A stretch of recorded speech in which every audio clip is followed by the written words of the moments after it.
Բոլորս փոշի շնչենք, ինչ է շինարարական բիզնեսը փող է աշխատում հանդուրժող մոտեցման մասին մոռացեք կառուցապատողներին զգուշացնում են քաղաքաշինության կոմիտեից։ Հիշեցնում արդեն ամիս ու կես է, ուժի մեջ են մտել շինհրապարակում աշխատելու նոր կանոններ։ Նախ եւ առաջ դրանք փոշեճնշիչ միջոցառումներն են, որոնք ճնշման տակ ջրի շիթ են,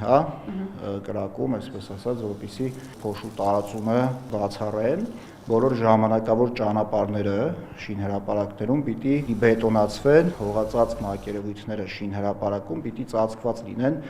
խճի շերտով։ Բնապահպանական այս կետերը ֆիքսված են դեռ տարեսկզբին հաստատված նորմատիվ փաստաթղթում ցույց է տալիս Դավիթ Գրիգորյանը։ Բիզնեսը 4 ամիս ժամանակ ուներ դրանք ապահովելու համար։ Պահանջով ի դեպ շինհրապարակի կահավորումը պետք է սկսվի նախագծման փուլից։ Շատ իմպերատիվ պահանջ կա դրված, որ մեր նախագծողները անպայման, ոնց որ օրինակ նախատեսում են ընդունել, որ շինհրապարակում պիտի լինեն 20 հանգույց, պահեստարաններ, ճաշարան, հիմա նաև պիտի պարտադիր կերպով ներառվեն փոշենստեցման եւ փոշեճնշիչ միջոցառումները։ Քաղշինից որպես օրինակելի շինհրապարակ մեր նկարահանող խմբին առաջարկեցին գնալ Երևանի ամենախորը գետնի տակ -7 հարկ իջած Skyline համալիրը կառուցող ընկերության մոտ։ Հողային մակերեսների վրա այստեղ փոշին նստեցնող տարբեր հզորության մի քանի ջրցան թնդանոթ էին միացրել։ Տարածքից դուրս եկող բեռնատարների անիվները լվանում էին, ավազե կույտերը ծածկած էին։ Իրենք ի սկզբանե միջազգային ստանդարտներով են առաջնորդվում, պնդեց ծրագրի տեխնիկական տնօրենը։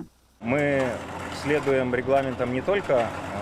строительства. Մենք հետևում ենք ոչ միայն շինարարական նորմատիվներին, այլև շրջակա միջավայրի պահպանությանն ու անվտանգությանը։ Այդ ամենը մեզ մոտ վերահսկում են միջազգային հայտնի խորհրդատվական ընկերություններ, անհրաժեշտ պայմանների առկայությունը ֆիքսվել է դեռ նախագծման փուլից։ Երկրում քանի շինարարական ընկերություն նման տեխնիկա ունի եւ օրվա մեջ լրացուցիչ հոսանք ու ջուր է ծախսում, որ քամին փոշին երկինք չհանի, վիճակագրություն չկա։ Չունեցողներին այս դեպքում Քաղշինը որոշել է ոչ թե մեծ տուգանքով վախեցնել, այլ խրախուսել վարկանշման արտոնություններով։ Այն ընկերություններին, ովքեր օգտագործում են հենց այս ընդհանուր առմամբ կանաչ շինարարության գաղափարը, որ կանաչ կայուն շինարարության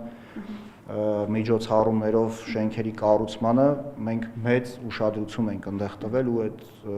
միջոցով կազդի դա իրանց բարձր վարկանիշի վրա։ Որ ընկերություններն են Թերանում կատարել օրենքի պահանջը, առաջիկայում կպարզեն տեսչական ստուգումները, տեղեկացնում են, որ հետո չասեն չգիտեինք, սկսելու են խոշոր շինհրապարակներից։ Հույսով, որ սեփական տուն կամ փոքր օբյեկտ կառուցողները հողի գործն արագ են ավարտում, անցնում քիչ արտանետումներով բետոնացման ու պատշարելու։ Շինարարական փոշին զսպելու պահանջն ուշադրություն տարածվում է ինչպես շենք ու ճանապարհ կառուցող, այնպես էլ փողոցով ջրագիծ կամ գազատար անցկացնող ընկերությունների վրա։ Էրմինե Բաղդասարյան, Ռաֆիկ Սողոմոնյան, լուրեր։